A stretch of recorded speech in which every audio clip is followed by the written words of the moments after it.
Tá, então eu estou gravando esse encontro, né, que é um encontro síncrono. Bom, pessoal, a tarefa que eu tinha encaminhado, né, era a leitura do capítulo 1 e 2, né, para essa semana. Então,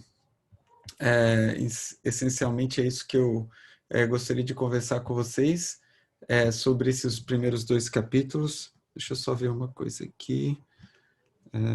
Vou abrir aqui o Moodle. E então, a ideia desses encontros síncronos não é que eu faça uma aula, né? A ideia é que vocês tragam as dúvidas e que a gente consiga esclarecer os principais pontos dessas tarefas de leitura. Eventualmente eu vou fazer vídeos sobre assuntos específicos, quando eu achar mais relevante. Para esses primeiros dois capítulos, acho que, bom, a vantagem que a gente tem é que o livro que a gente usa é muito bom, do meu ponto de vista, pelo menos, e acho ele bastante didático. Estou dando uma olhada aqui. é, Deixa eu ver uma coisa aqui. O sistema do Moodle aqui, ele não é muito fácil de eu fazer olhar o que vocês enviaram, assim, eu tenho que clicar. Eu vi que a gente tinha uma atividade, né? Eu lembro, eu falei para vocês sobre as atividades de leitura e exercícios, né? Por exemplo, e dessas primeiras duas tarefas, que eram os capítulos 1 e 2, só uma pessoa enviou tarefa, tá? Essas tarefas já estavam abertas desde março lá, né? E eu permaneci com elas abertas, né? Mas só uma pessoa enviou as atividades. Então, assim, em tese, não Em tese, não tem ninguém com dúvida, porque ninguém me mandou as atividades. Lembrem, essas atividades vão ser usadas para aferir a participação de vocês. Então, é importante que vocês realizem as atividades. Então, me coloco à disposição para tirar dúvidas sobre esses primeiros dois capítulos. Aí eu preciso que vocês se manifestem.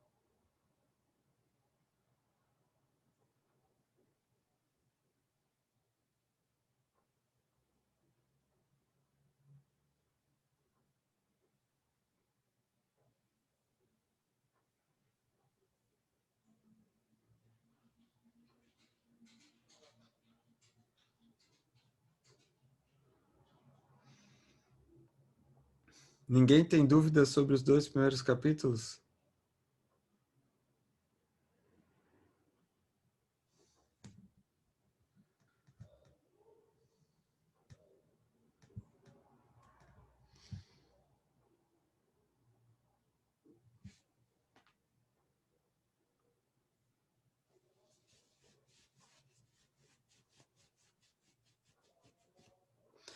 Tá, então assim, ó, eu tenho, né, essas atividades de leitura que eu peço para vocês fazerem, vou repetir.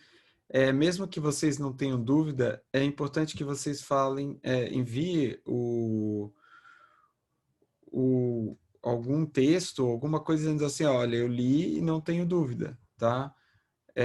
Porque senão não tenho como registrar a atividade que vocês fizeram, tá? Então, mesmo que vocês não tenham dúvida, façam o upload de um arquivo texto dizendo eu não tenho dúvida, eu li e não tenho dúvida, tá? Eu inclusive solicitei para o capítulo 2 que vocês fizessem o exercício 2.1. Esse exercício ele não é muito simples, tá? Eu não sei se alguém conseguiu fazer esse exercício, o exercício 2.1, e se alguém tentou fazer, tá. Esse exercício, ele pode ser feito de duas formas, tá? Mas antes disso, de falar especificamente sobre o exercício, queria falar um pouco sobre o capítulo 2, né? Fazer vamos dizer assim, um resumo ultra resumido desse capítulo 2, a principal ideia no capítulo 2, que é justamente o de explorar as relações de choque oblíquo e também as relações de expansão, que vocês já conhecem essas relações lá de escoamentos compressíveis, e a ideia, então, é explorar essas relações no limite hipersônico, ou seja, no limite de Mach elevado, né? A gente usa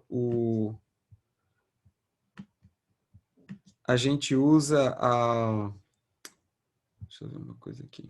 A gente usa a convenção de Mach maior do que 5 para designar o limite hipersônico. A gente sabe que essa convenção, ela não é que acontece um fenômeno determinado nesse número de Mach, e sim que uma série de aspectos começam a ser relevantes.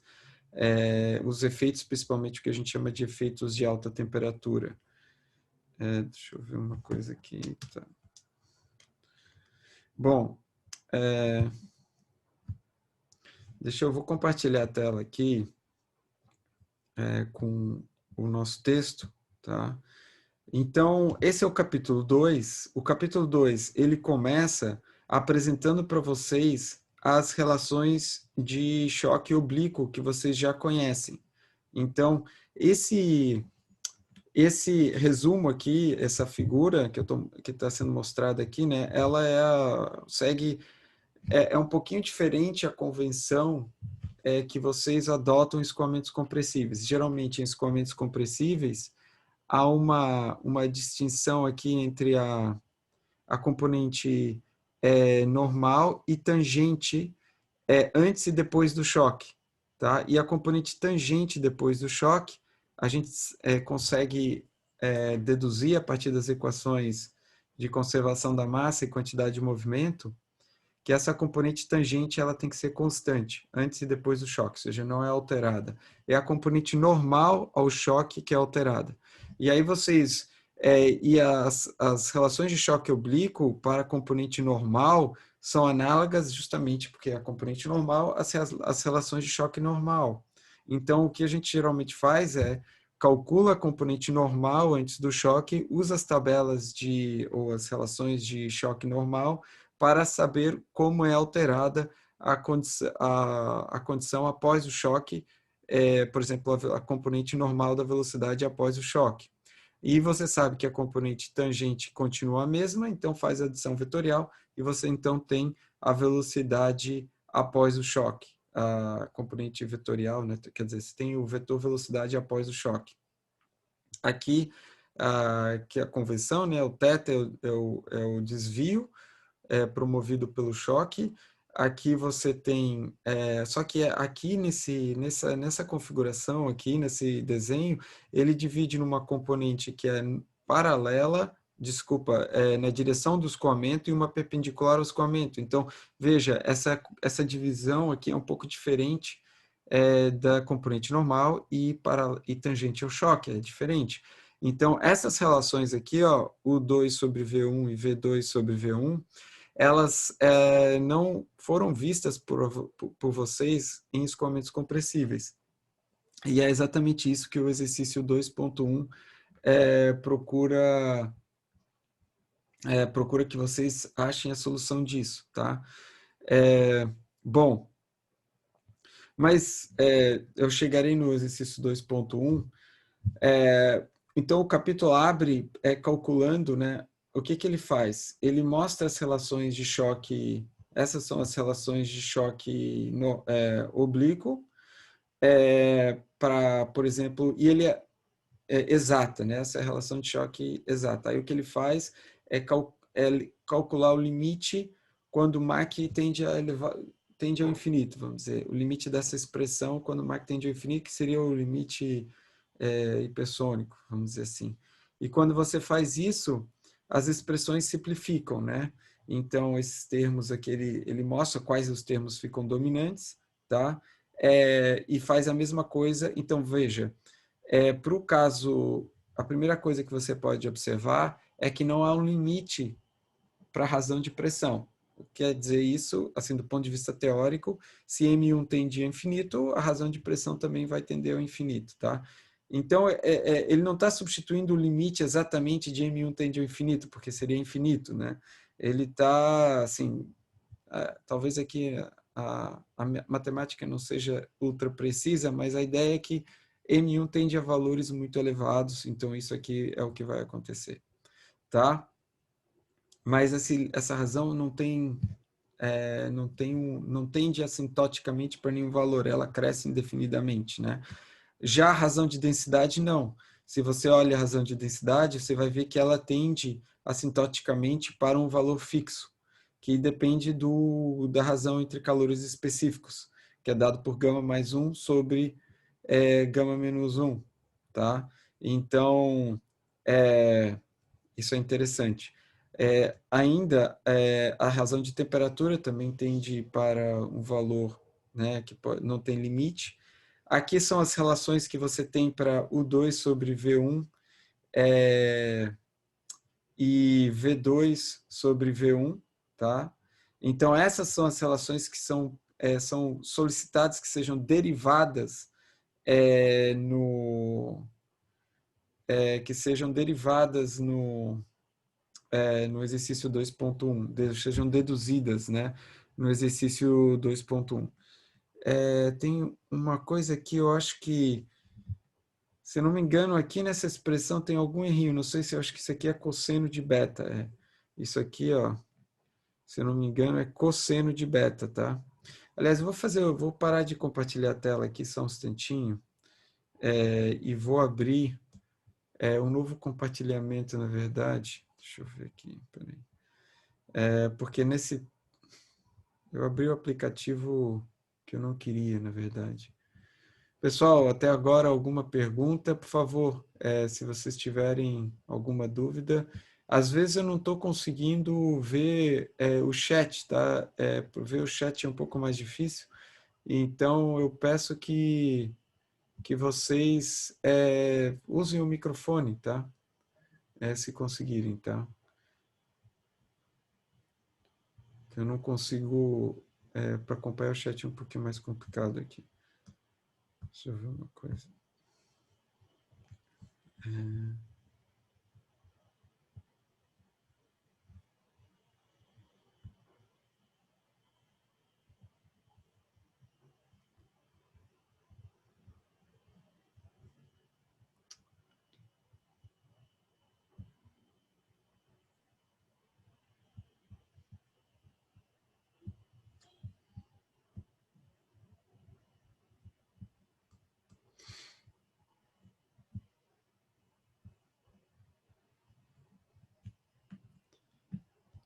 Estou olhando aqui para cima porque a minha tela tem um segundo monitor que está aqui em cima, que não é muito bom, mas enfim, é o que dá aqui nos meus...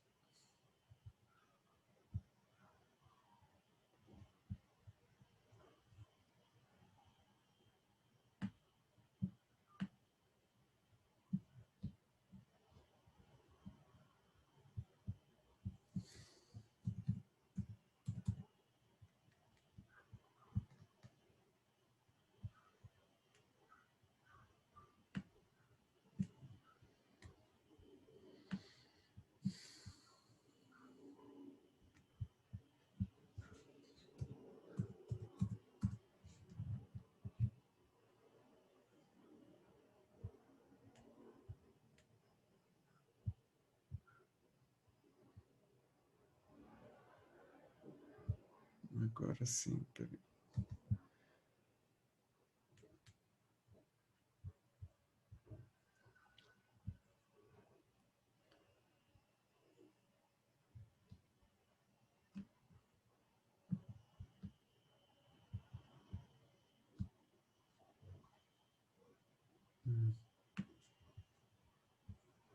Não funcionou.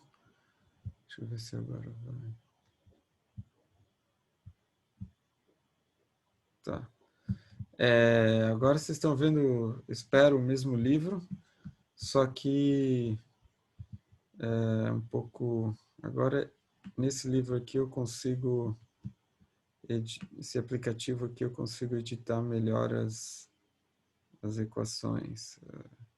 Deixa eu ver onde é que eu estava. É aqui. Não.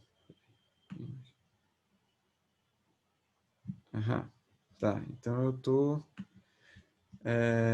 se alguém tiver alguma dificuldade de ver o que eu estou fazendo, por favor, avise. Então, aqui as relações de... Vamos para cá. Ah, não. Mais adiante. Deixa eu achar onde a gente está. Primeiro. Esse é capítulo 3, tá? Então, capítulo 2. Esse é o capítulo 2. Tá, ok. Achei aqui.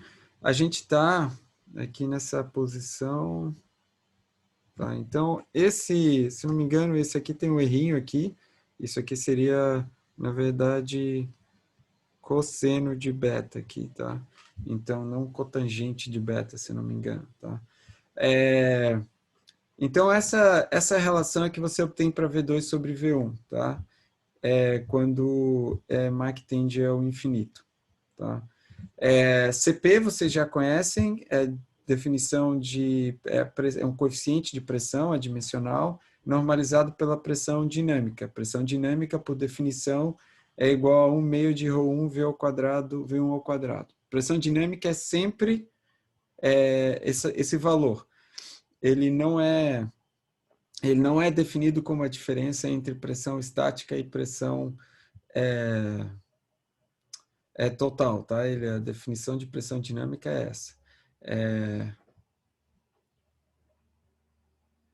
Bom, aí esse valor de CP também você pode calcular um limite, né? No limite de Mach tendendo a valores muito elevados, que vai dar essa função, esse resultado aqui.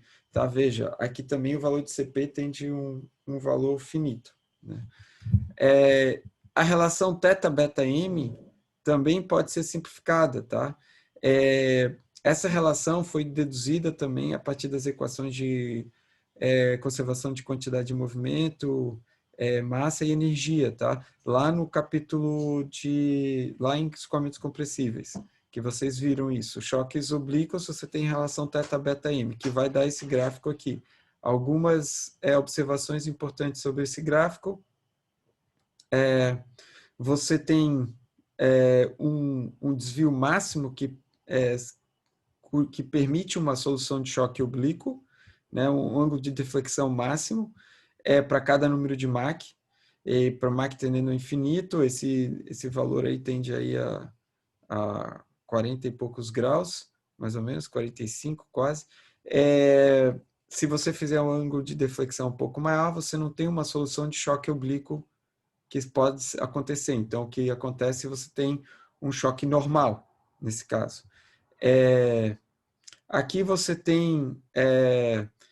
e além disso, existem duas soluções para... existem duas soluções para cada número, para cada ângulo de deflexão. Uma que é a solução chamada choque fraco, outra o choque forte. O choque forte, a tendência é acontecer o choque fraco se não tem nenhuma condição de pressão ajusante imposta. Senão, você tem a solução de choque forte.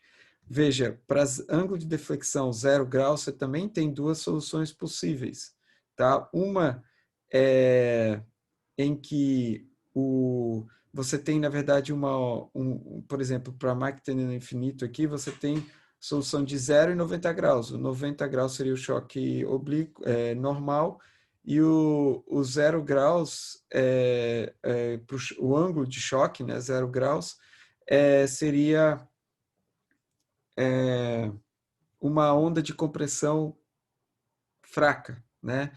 Isso aqui são ondas de compressão, essa inclinação aqui para o ângulo de deflexão 0, e você tem aqui algumas soluções para Mach 2, 30, 20. Isso aqui é uma onda de compressão inclinada, mas que não afeta o escoamento, ou seja, você não tem um desvio, não afeta entre aspas, você não tem um desvio do escoamento provocado por essa onda de compressão. Mas à medida que você então aumenta o ângulo você tem um desvio de fato, você começa a ter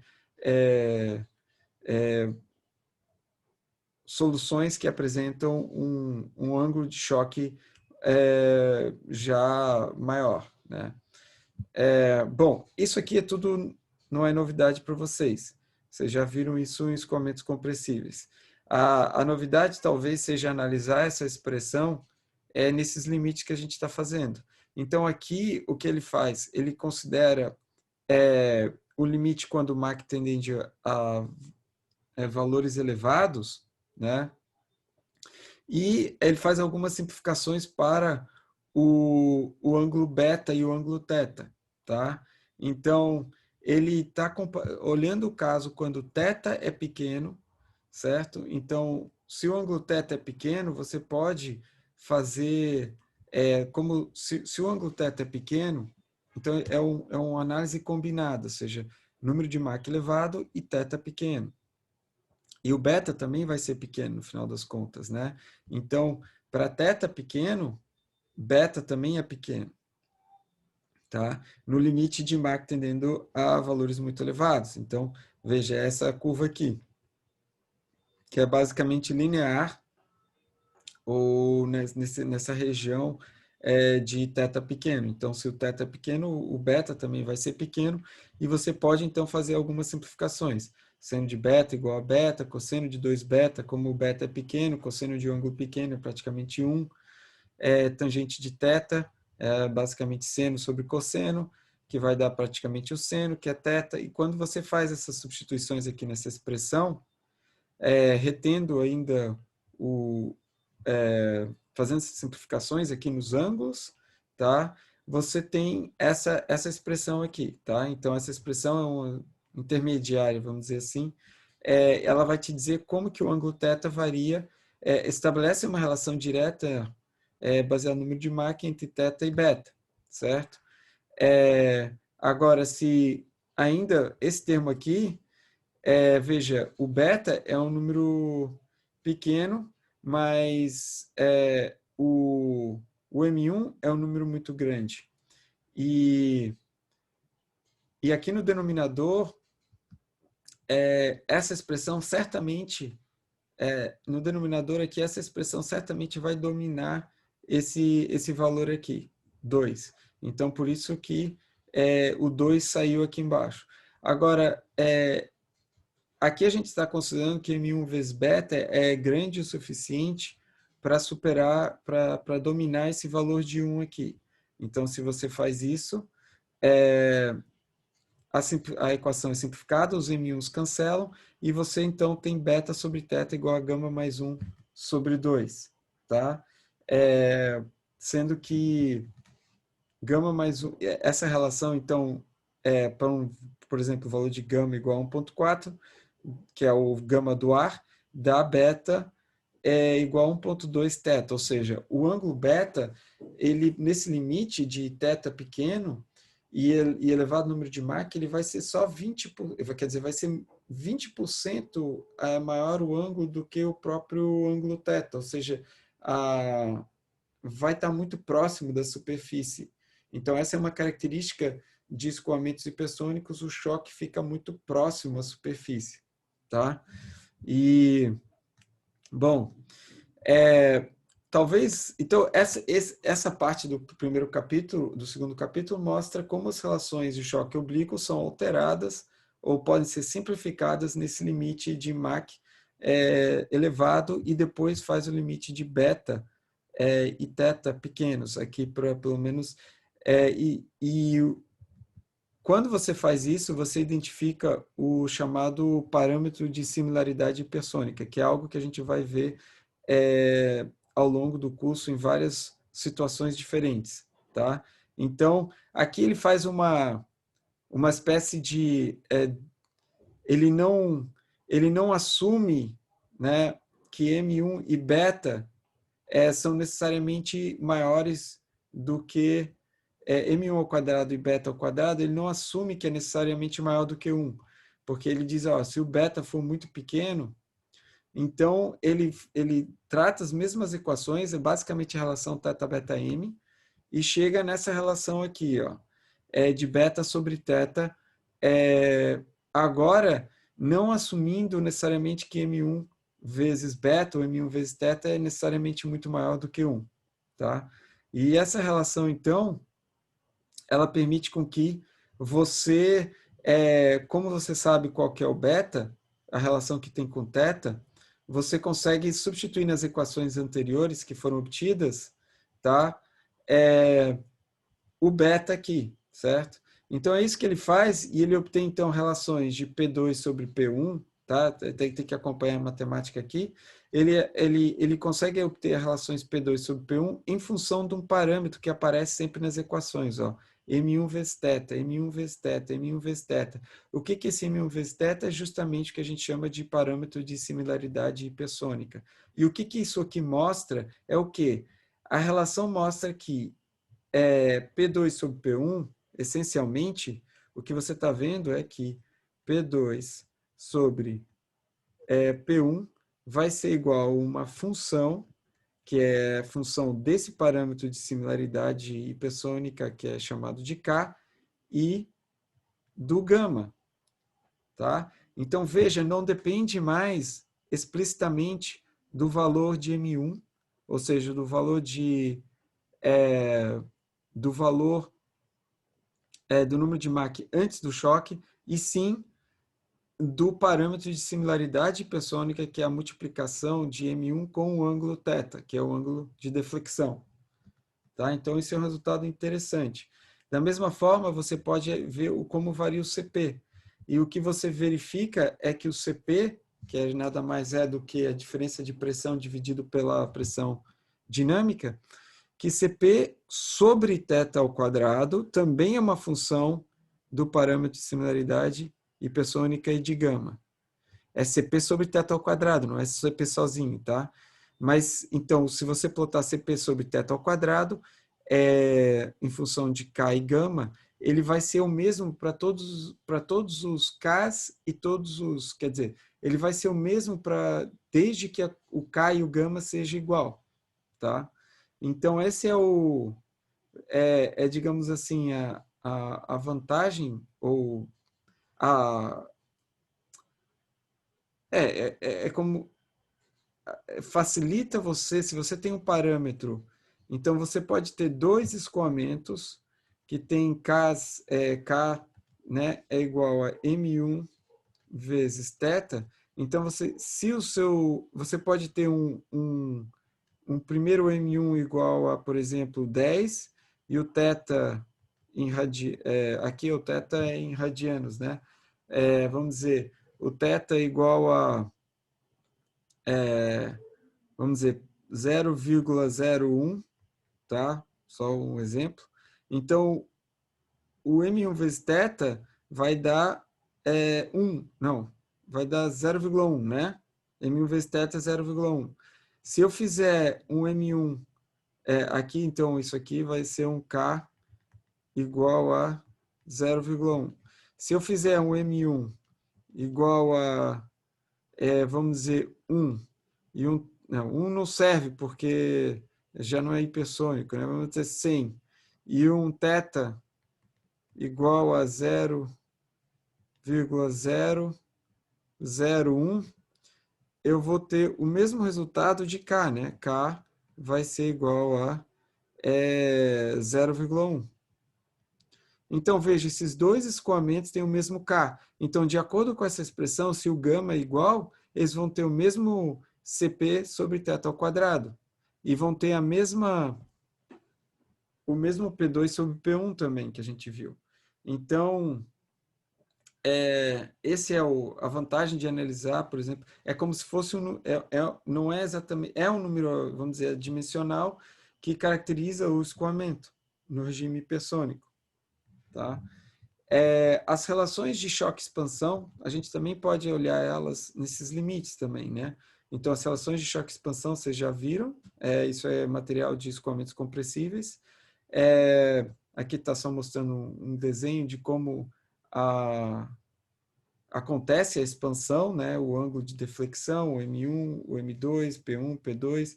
Então, essas equações também são resultado da conservação massa, quantidade de movimento. Tá? Então, você pode dar uma olhada lá no livro de escoamentos compressíveis, que vocês têm essas deduções. Tá? E aqui tem umas simplificações, tá? Que vocês podem conferir, tá? Expansões para considerar os ângulos pequenos, tá? No limite de certos no limite, no final das contas, de Mach elevado, você consegue, então, obter esses resultados aqui. Então, ele usa umas identidades trigonométricas para simplificar essas equações aqui.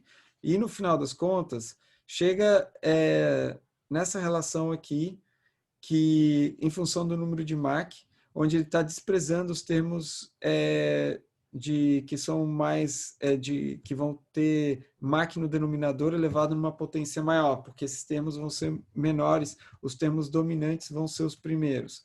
Então, ele obtém essa equação, que é uma equação para a função de Prandtl-Meyer, em função do número de Mach, certo? Ele pega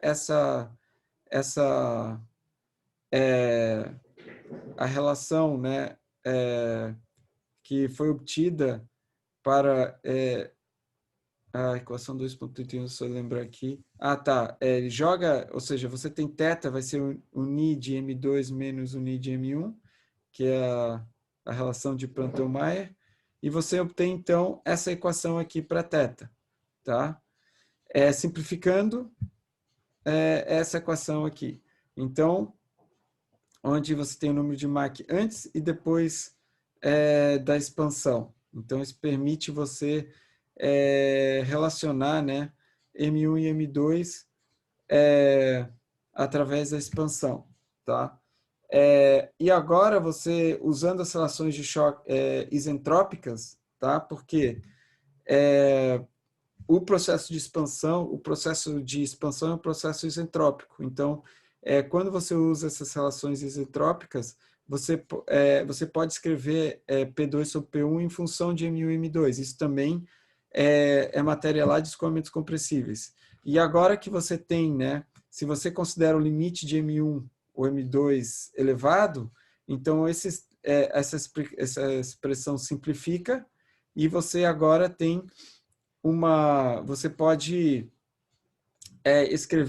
reescrever essa equação aqui de cima, para que você tenha essa razão M1 sobre M2. E veja, a razão M1 sobre M2 vai ser dada em função, olha aqui o que apareceu aqui, M1 vezes θ. Então, isso aqui é o K, certo? É o nosso K. Então, P2 sobre P1, você consegue escrever como função de M1 e θ e gama. Então, de novo, mesmo para a expansão isentrópica, é isso. Para o processo de expansão, né, através de que pode acontecer com o ângulo de desvio θ, você tem uma relação P2 sobre P1, que é a função também do parâmetro de similaridade hipersônica e do gama. Então, e de novo, você pode calcular um CP para essa expansão, e você verifica que o CP sobre θ ao quadrado é função do parâmetro de similaridade hipersônica e gama também.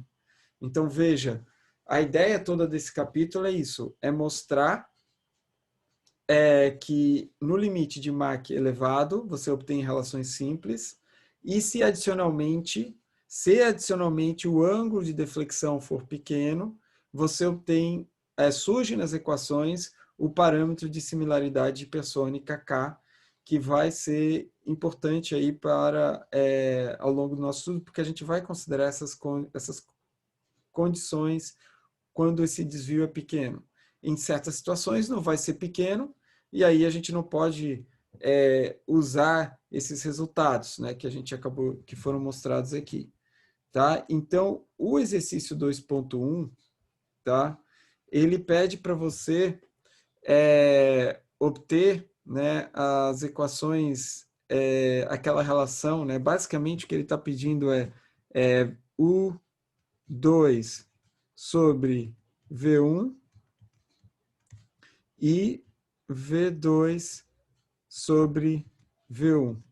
Então, existem duas formas de tentar chegar nessa equação. Uma delas é você usar o sistema de referência,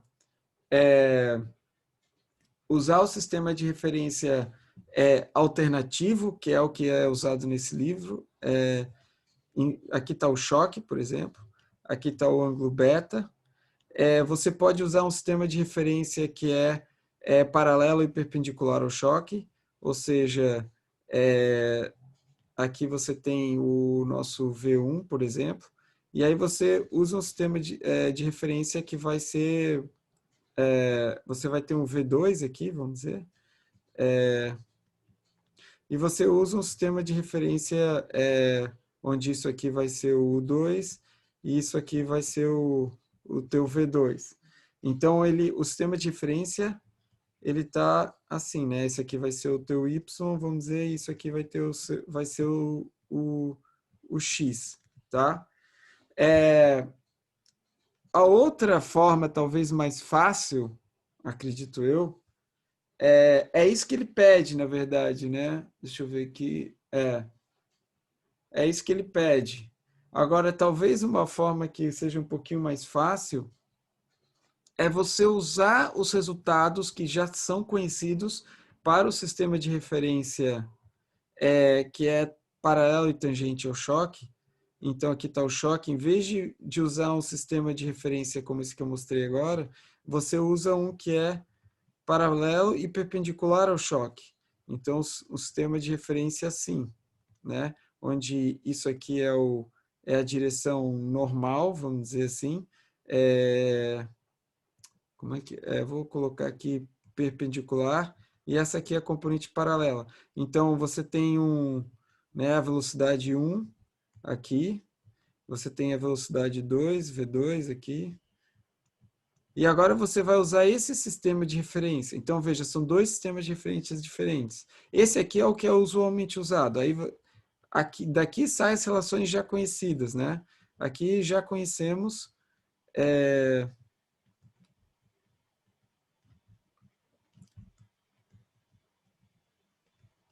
Aqui a gente já conhece, vai conhecer o que?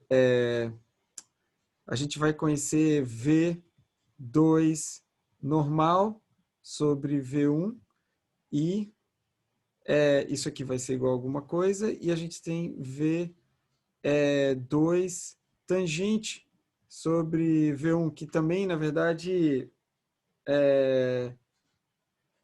o que você vai fazer é obter a relação de V2 normal sobre V1 e vai, a partir disso, tá? Decompor esse V2 normal, que vai ser esse componente aqui, em duas parcelas. Uma parcela que é perpendicular, que é na direção do escoamento, e a outra parcela que é na direção perpendicular ao escoamento. Então, daqui você vai obter o que ele chama ali em cima de V2 sobre V1 e o 2 sobre V1. Então, são esses dois caminhos possíveis, tá? Nesse caminho aqui, você trabalha com um sistema de referência que já é perpendicular e tangente à direção do escoamento incidente. E obtém as equações, né? Tenta obter as equações de energia, conservação da massa e quantidade de movimento para essa situação aqui. E aí você deve obter diretamente o valor de V2 sobre V1 e U2 sobre V1. E na outra abordagem, isso aqui é mais fácil, tá? Já vou deixar claro. Mais fácil é você usar o resultado que já tem, ou seja, aplicar as equações de conservação na direção perpendicular e tangente ao choque. Você pode olhar isso, isso aqui está no livro de escoamentos compressíveis, tá? Isso está lá. Então, e aí depois é que você usa esses resultados, usa as relações trigonométricas que existem aqui para simplificar as expressões e obter V2 sobre V1 e o 2 sobre V1, tá? Então, eu vou deixar eu vou fazer depois, eu vou deixar mais um tempinho, depois eu vou fazer um upload dessa abordagem aqui que é mais fácil, tá? Essa abordagem aqui. Mas vocês estão livres para tentar as outras abordagens, tá? Mas eu vou mostrar um resultado, como você pode obter V2 sobre V1 e o 2 sobre V1 a partir dessa estratégia aqui, tá? Pergunto para vocês, tem, vocês entenderam isso que eu acabei de falar?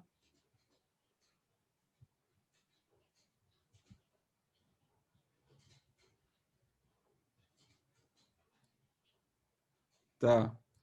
É, tá. Então, essa é a ideia.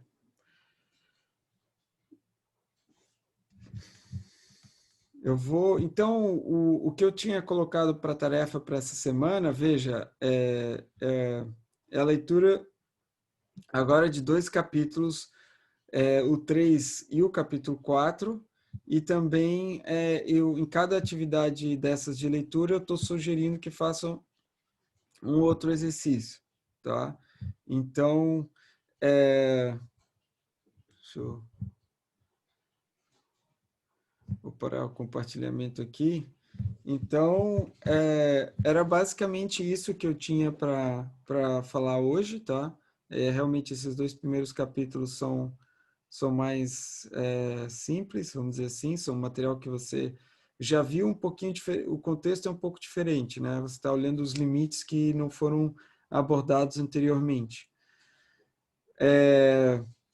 Então, é importante que nesse momento vocês se familiarizem com esse conteúdo novamente de escoamentos compressíveis, porque ele vai ser usado principalmente nessa primeira parte aí da nossa disciplina, em que a gente não vai considerar os efeitos de alta temperatura.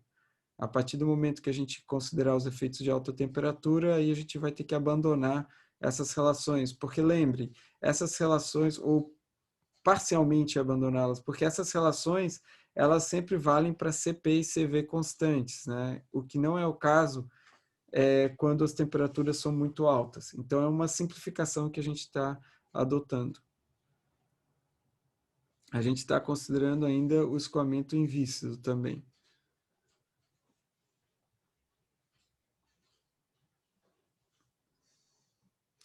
Tá bom, pessoal. Alguém tem mais alguma dúvida?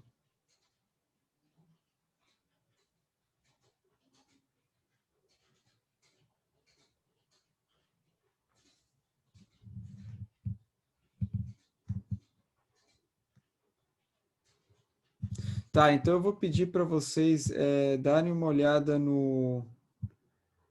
por favor, mesmo que vocês não tenham uma dúvida explícita naquela parte que você do capítulo 1, do capítulo 2, por favor, enviem a atividade, porque é uma forma de eu registrar que vocês fizeram a leitura, ou pelo menos disseram, ó, fiz a leitura, não tenho dúvida, está tudo certo por enquanto, tá? Então, façam isso para o capítulo 1, para o capítulo 2, e agora eu acredito que já haverá mais dúvidas em relação ao capítulo 3 e o capítulo 4. Sim, eu já o Augusto já tinha mandado isso lá em março, né? Mas eu deixei aberto porque outras pessoas não enviaram, né? Então tá lá quem enviou, enviou. Mas para os demais que não enviaram, peço que assim o façam. Tá bom? Então, se vocês não têm mais nenhuma dúvida, eu vou encerrar o nosso encontro agora e depois eu coloco no YouTube para quem quiser ver o restante, quer dizer, essa gravação. Tá bom, pessoal? Então, o nosso próximo encontro vai ser na semana que vem. Aí eu vou abordar as dúvidas referentes aos capítulos 3 e 4. Veja que a leitura agora vai ser maior e, e eu vou colocar também o resultado, né, desse exercício 2.1 também no Moodle para vocês, tá bom? Então, se não tem nenhuma dúvida adicional, se ninguém vai dizer nada, eu vou encerrar, tá bom? Então tá, pessoal, até.